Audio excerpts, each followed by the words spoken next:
Halo Sobat Pengangguran di seluruh Indonesia, berjumpa lagi dengan saya di channel Grab Project. Projectnya pengangguran.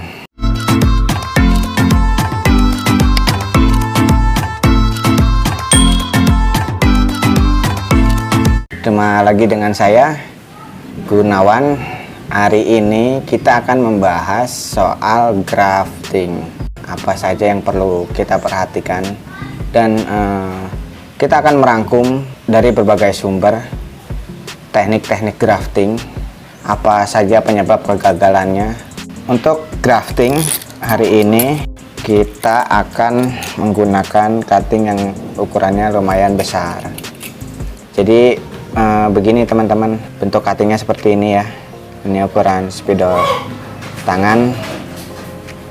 Alat-alat yang saya gunakan adalah ada cutter, ada isi cutter, ada parafilm, nih parafilm namanya, dan ini ada plastik wrapping. Bagaimana prosesnya? Simak terus videonya. Pertama-tama yang perlu diperhatikan dalam grafting adalah sterilnya peralatan yang kita gunakan. Bagaimana caranya menjaga tetap bersih gitu? Apakah harus pakai alkohol? Apakah harus pakai tisu? Apakah tangan kita harus cuci dulu pakai sabun?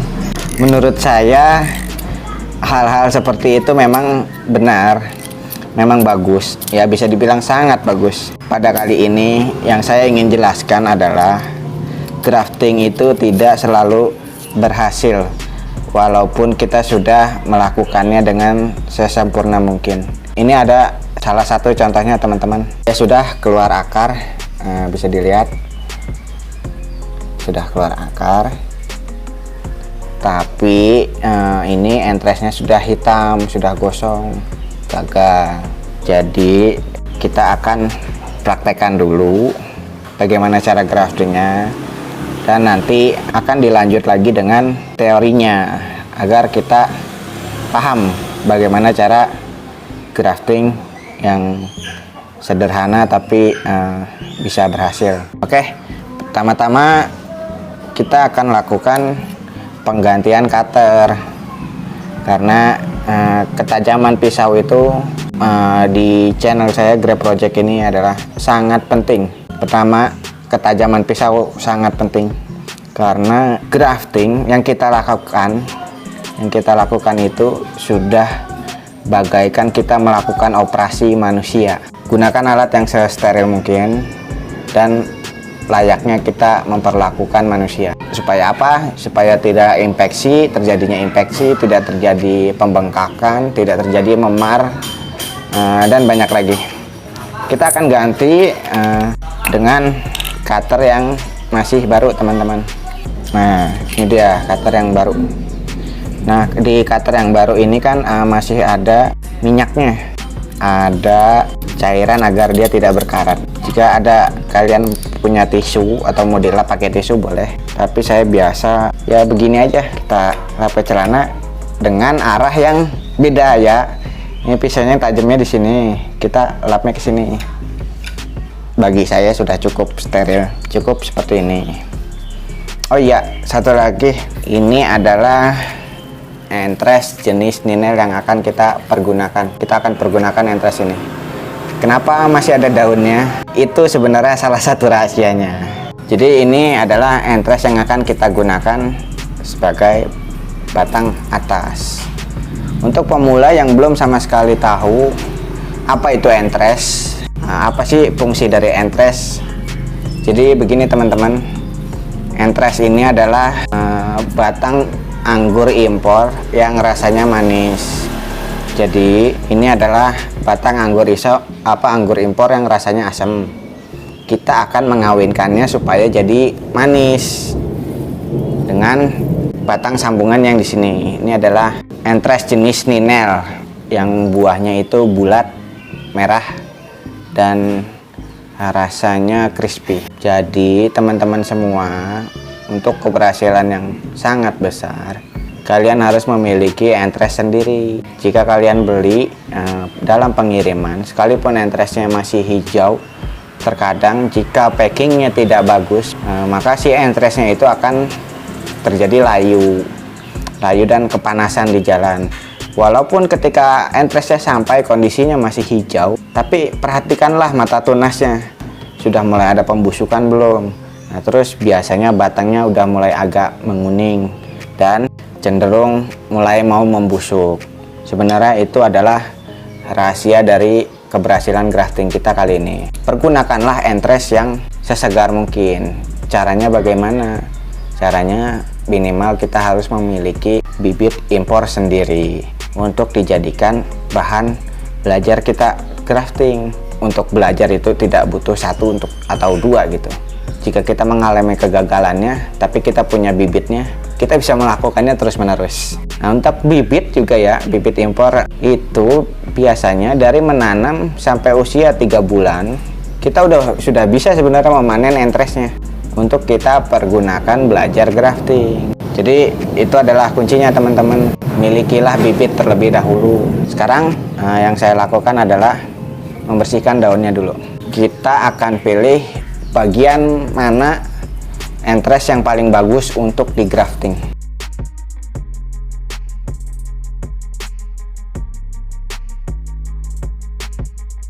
Nah, ini adalah entres yang paling bagus teman-teman. Entresnya sebesar pensil, keras, dengan mata tunas yang menonjol, bagus, dan kondisi press baru potong tadi. Usahakan ketika memotong entres, contoh seperti ini,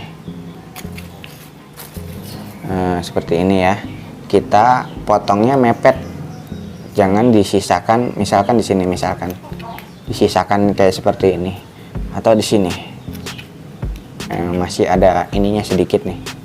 Ini adalah salah satu faktor penyebab gagalnya grafting juga. Nanti dia akan membusuk ketika kita lilit parafilm, nanti di sini akan membusuk.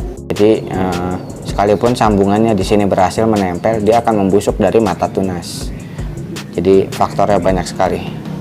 Itu salah satu faktornya. Jadi kita harus memotongnya mepet sampai habis bersih.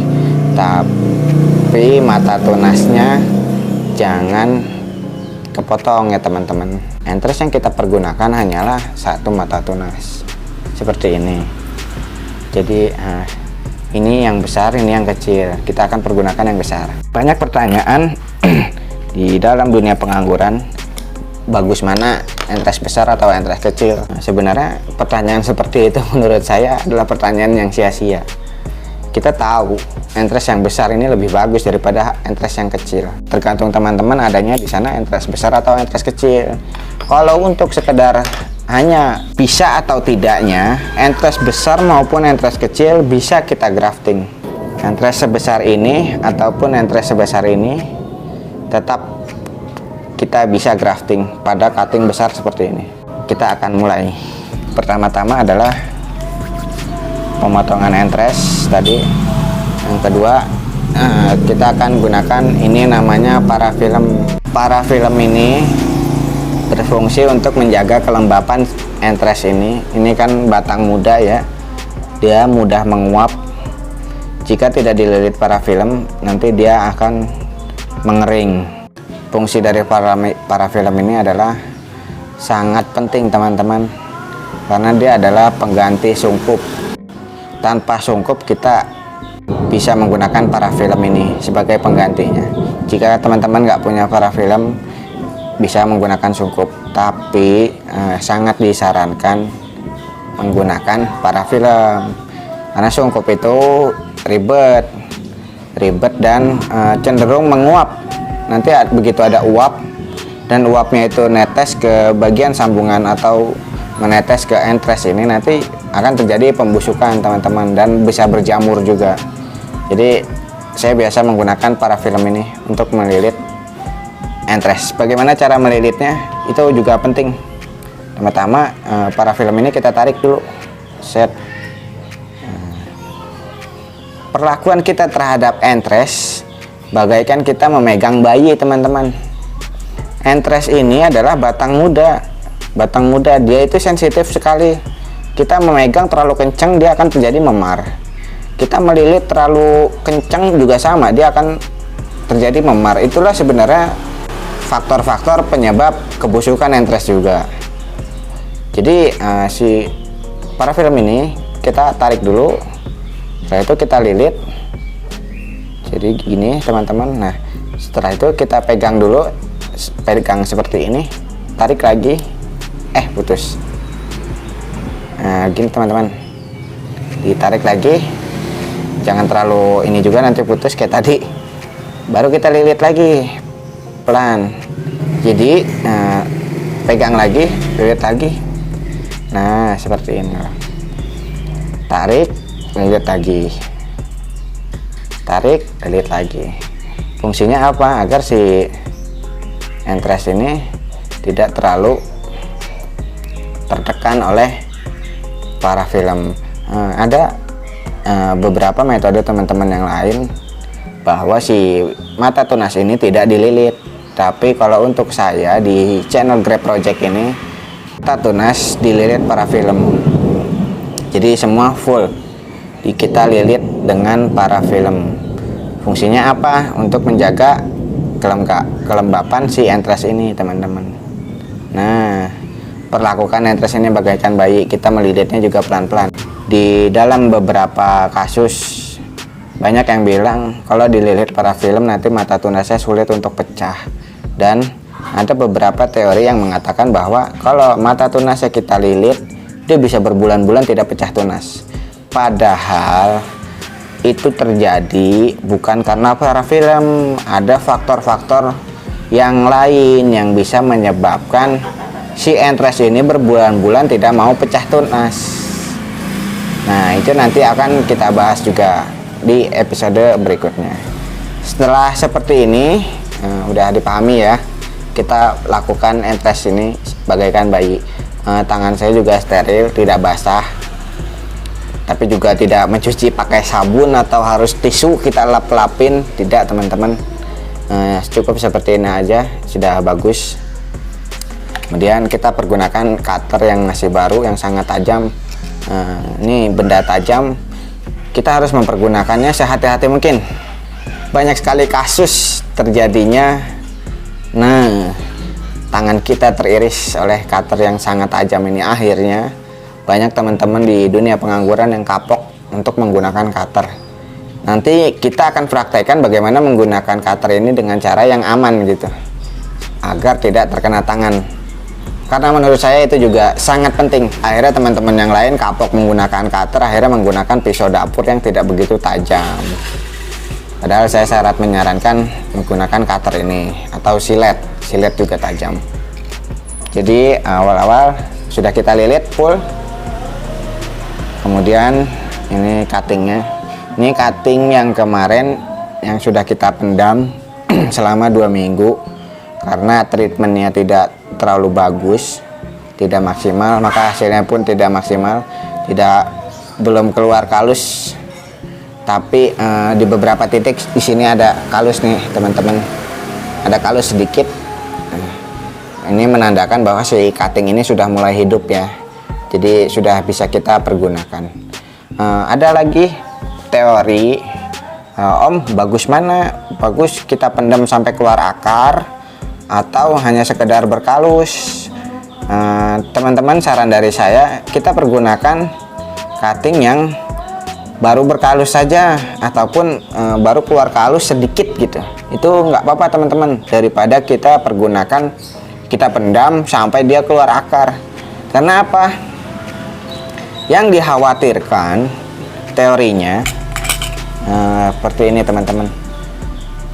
Jika kita menggunakan cutting yang sudah keluar akar, otomatis nutrisi yang ada di dalam cutting ini dia sudah keluar kemana? Menuju fokus ke akar. Ketika sudah berakar begini, terus nanti kita tanam kondisinya akarnya pada patah, maka dia akan terjadi yang namanya stres. Nah stres itu akan mengakibatkan nutrisi tidak fokus, apakah untuk menumbuhkan akar apa untuk menyembuhkan luka hasil graftingan seperti ini. Itu penting teman-teman dicatat.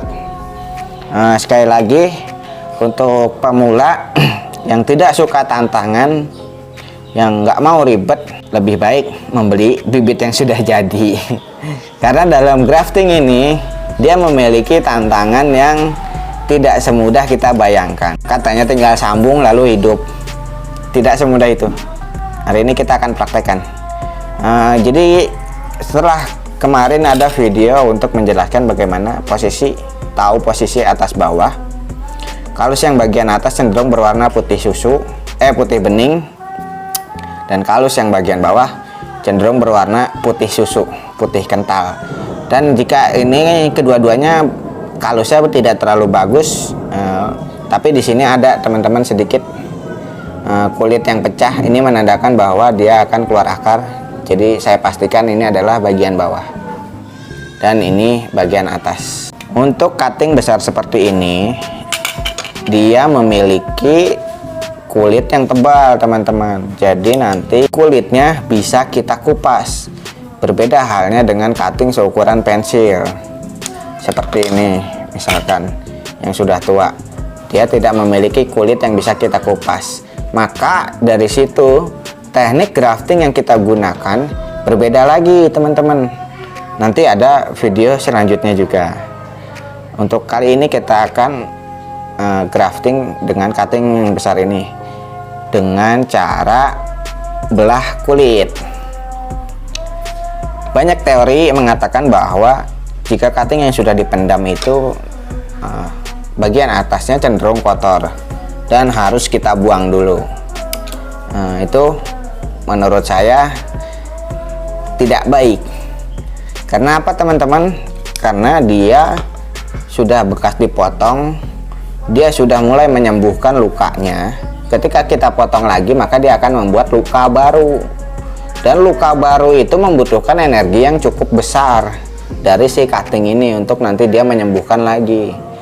Lalu bagaimana baiknya? Lebih baik tidak kita potong, tapi kita akan cari bagian yang tidak busuk atau tidak kotor. Jadi cara megangnya begini. Pertama, ini cutting bagian atas, ini bagian bawah, ini tangan ya, posisikan seperti ini. Nah, kita begini megangnya teman-teman, begini. Lalu ambil cutternya, kita pegang cutternya seperti ini teman-teman. Nah, ini gini,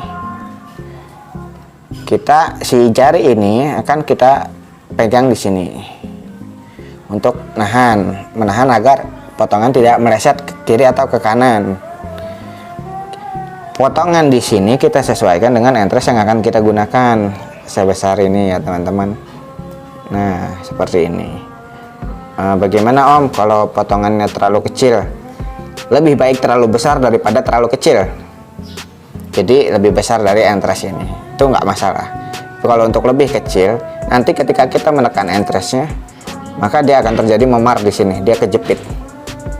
Itu yang menyebabkan gagalnya grafting atau gosong.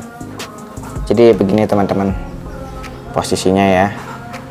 Kita akan iris set, tekan, cukup ditekan aja, tekan, goyang-goyang sedikit, pastikan kulitnya sudah teriris, kemudian tekan lagi. Ini cara grafting seperti ini masih banyak yang belum tahu teman-teman. Mereka menganggap kebanyakan teori grafting itu mereka membelahnya ini, bagian kayunya ini dibelah.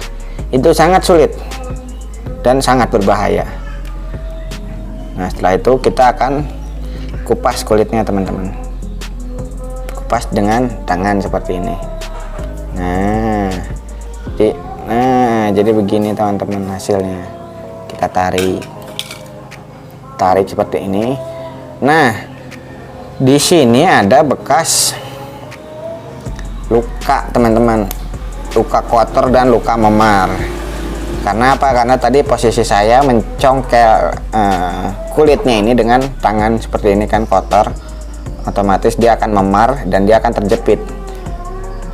Penting diperhatikan teman-teman, kita harus membuang bagian atas yang sudah kita pegang tadi.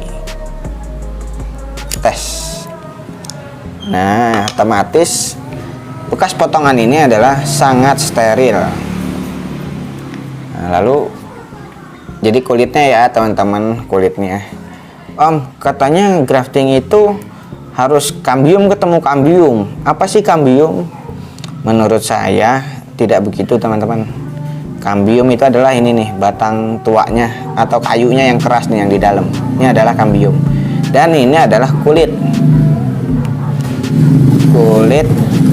cutting anggur. Kalau kita membelahnya, itu akan terjadi yang namanya terlalu menjepit teman-teman, terlalu menjepit. Jadi seperti yang saya bilang tadi, kita perlakukan entres ini bagaikan bayi. Kalau dia terlalu terjepit, maka si entres ini akan memar dan akan terjadi busuk. Lalu emang kalau begini bisa jadi Om? Tentu bisa, karena si kulit ini adalah sebenarnya dia adalah nutrisi paling utama yang akan kita gunakan untuk menumbuhkan si entres ini. Jadi nutrisi itu adanya bukan ada di kambiumnya ini, bukan. Nutrisi itu mengalirnya melalui kulit anggur, batang anggur ini. Dia akan menyembuhkan luka dan mengisi nutrisi ke entres ini. Gitu teman-teman. Kita iris entresnya pakai cutter baru seperti ini.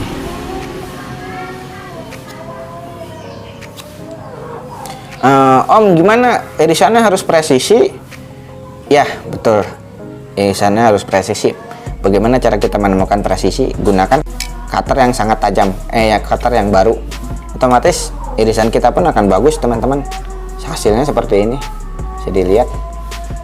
Bagus irisannya teman-teman. Oke, kita iris lagi bagian sininya. Nah, jadi begini teman-teman, posisinya dia lancip ya. Om, apakah ininya harus dipotong? Jika kondisinya sudah presisi, ini presisi sebelah sini, kiri dan kanannya rata.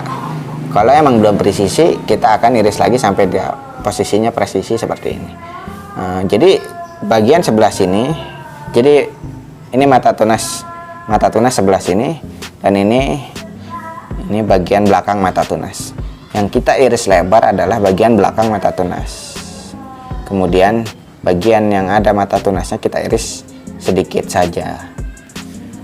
Lalu kita akan tempelkan di sini. Lihat teman-teman. Ini irisannya lebih besar daripada entresnya ya. Itu menurut saya tidak apa-apa. Lihat, setelah kita masukkan seperti ini, perlu diperhatikan bahwa ketika kita menancapkan entres ini yang sudah kita iris tadi, jangan terlalu menekan kencang teman-teman. Jangan terlalu kencang menekannya. Itu sangat berpengaruh terhadap cutting ini. Dan sebisa mungkin jangan seperti ini, cabut pasang, maka dia akan terjadi yang namanya memar.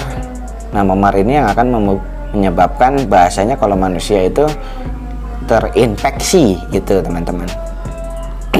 Jadi setelah ditancapkan seperti ini, pastikan dia sudah full ya. Jadi kita agak tekan sedikit saja, set sudah sampai dia benar-benar mentok. Karena kalau tidak mentok juga, nantinya nutrisi dari kulit ini tidak tersampaikan ke entres pada sambungan yang kita sambungkan ini. Kemudian ada tekniknya juga ketika kita melilit plastik wrapping. Om, kenapa tidak menggunakan parafilm? Sebenarnya boleh, kita bisa menggunakan parafilm untuk melilit bagian ini, tapi penggunaan parafilm yang seperti itu akan menyebabkan cost yang terlalu besar juga. Jadi kita akan pergunakan wrapping ini. Om, ada beberapa di bagian pengangguran yang melilit entres ini menggunakan plastik ini. Untuk sekelas pemula seperti kita, lebih baik kita gunakan parafilm karena teorinya belum masuk. Nanti ada teori lagi soal penjelasan kok orang-orang bisa menggunakan plastik ini saja tanpa harus menggunakan parafilm. Sebenarnya ketika kita sudah mengetahui bagaimana cara grafting, dan apa saja yang paling penting perlu kita perhatikan, maka di situ kita akan paham. Sedikit bocoran dari saya, grafting adalah bagaimana cara kita menanam entres pada kayu cutting anggur. Itu rahasianya teman-teman. Jadi begini cara melilitnya. Pertama kita lilit bagian bawahnya dulu, jangan langsung ke sininya teman-teman. Kita pegang, kemudian kita tarik, set, kita lilit, tarik lagi. Nah baru pada saat bagian kita melilit ini, bekas luka ini, kita tidak tarik teman-teman, kita hanya begini saja nih.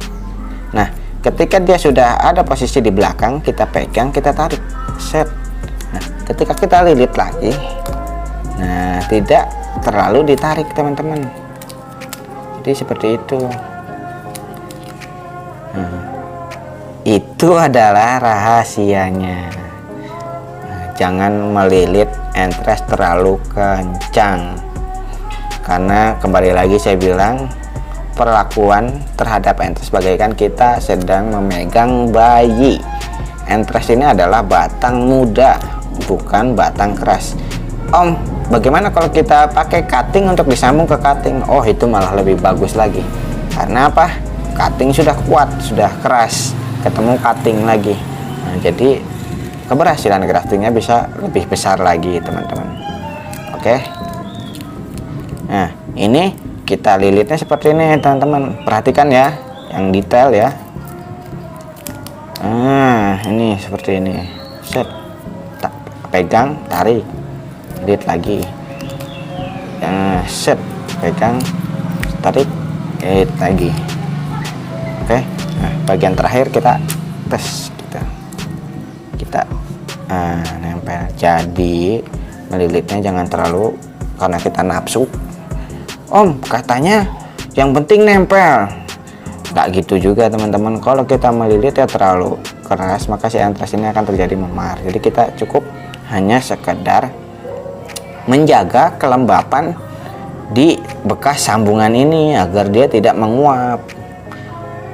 Jadi bahasa manusia itu diperban biar lukanya itu steril dan lebih cepat sembuhnya.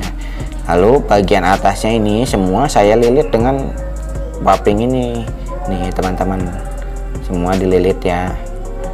Hanya satu bagian ketika di sini kita tidak rapatkan menggunakan ini, itu juga rahasia. Banyak orang katanya yang penting nempel dan rapat begini nih misalkan, shoot semua dililit sini. Nah ini akan menyebabkan si entres ini terluka teman-teman, dia akan kelilit. Jadi saya biasa, ini rahasia nih teman-teman, kita gunakan parafilm untuk menutupi bagian atas sini, bisa dilihat ya, yang masih belum tertutup rapat. Kita gunakan parafilm lagi. Nah seperti ini teman-teman caranya. Nah selesai. Jadi beginilah caranya grafting teman-teman. Oke. Karena waktunya yang terbatas, maka untuk hari ini cukup sampai di sini dulu. Dan nanti jika jumlah subscribernya semakin bertambah lagi, akan saya beberkan lagi teknik-teknik crafting yang lain dan teori yang lengkapnya. Masih ada yang perlu saya bahas, masih ada beberapa kunci dan rahasia yang akan saya bongkar. Untuk teman-teman, pantengin terus channel Grab Project dan jangan lupa share, komen, dan subscribe. Hubungi nomor saya di bawah ini untuk konsultasi. Oke, sekian dan terima kasih.